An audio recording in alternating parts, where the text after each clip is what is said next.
Robot. This is Josh Starnes, and I'm just showing you how well the nano tank is going.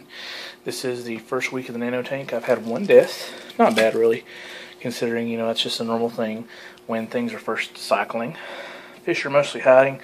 I've noticed they're not used to a big silhouette walking up like the other tanks are, so they're kind of shy. Everybody kind of ducks behind the rocks and behind the anemone and stuff when I walk up. But the anemone's really happy.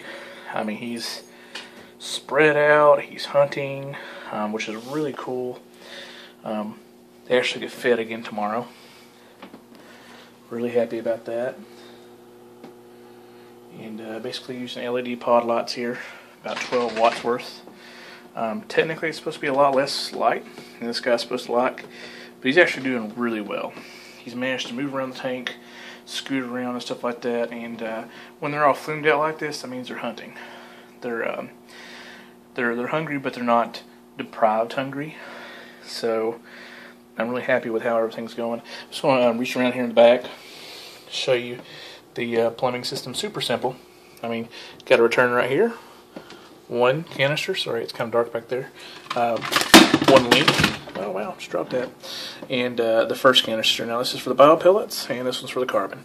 Neither one of them is running full capacity, and it's only running a very small pump. Pump I actually got for like $10, $15, something like that. And the pump's actually right there, little tiny thing. I'll probably upgrade to a larger pump, put it in the exact same place. But it's doing fine for now. It's very nice, clear water, no issues of algae and things like that. Oh, look at that. There's a Fred.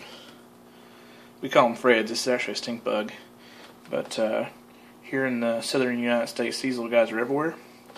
And that's why they're called Freds, because they're just unimportant little bugs. They're kind of a nuisance. They're not disease-ridden or anything like that. They actually just walk around for a couple days, and then they just stop walking one day and just die wherever they're sitting. It's kind of funny. But these little guys right here, they think they can walk across water, and they'll try, and the fish will get them. So I figured I'd share that with everybody. Since I showed the other tank off, I thought I'd go ahead and take a look at this one and see how well it was doing with the lighting that was going on, the filter system. Once I get in the other ECBs, I can go ahead and start hooking up the lights to it and controlling those. Right now it's manual, but as soon as the ECB comes in, we'll be able to take a look at those. Down here, down at the bottom, you can see that there's a power supply down there that's going to give the 5 volt and 12 volt for the ECB, and the LEDs and everything run off of. That way it's one self-contained system. It's all inside this little table. And honestly, I mean, as far as being compact, if you've ever seen a BioCube is significantly larger than this, but it's not even 10 gallons. It will be like a 5 to 7 gallon, and it will be physically larger than this is, and you have to have a much deeper table. So considering the amount of surface area this takes, I mean, it actually does really well. I have this just flipped up right now, and typically we flip it over. Actually, I think I'll flip it over just like that. That kind of makes sense for some reason. So, the only reason why I've got it like that is because there's this wire right here. I don't want it to touch the water. And this is a temporary installation until EasyBee gets here. So, it's only going to be like this for maybe a couple weeks. Anyway, just going to give you an introduction. These are all damsels. They're about $6 fish. Good fish to cycle a tank with because they're cheap and hardy. This little guy, little zebra-looking thing, he's a 3-stripe. These blue fish are just blue damsels. That's all they're called. And I think I have 2 clowns. These are oscillarius clowns back here. I was really hoping they would get used to the anemone and kind of play in it. But they usually like anemones with smaller tentacles. These might kind of scare them because of their size. But who knows, they might actually take to it.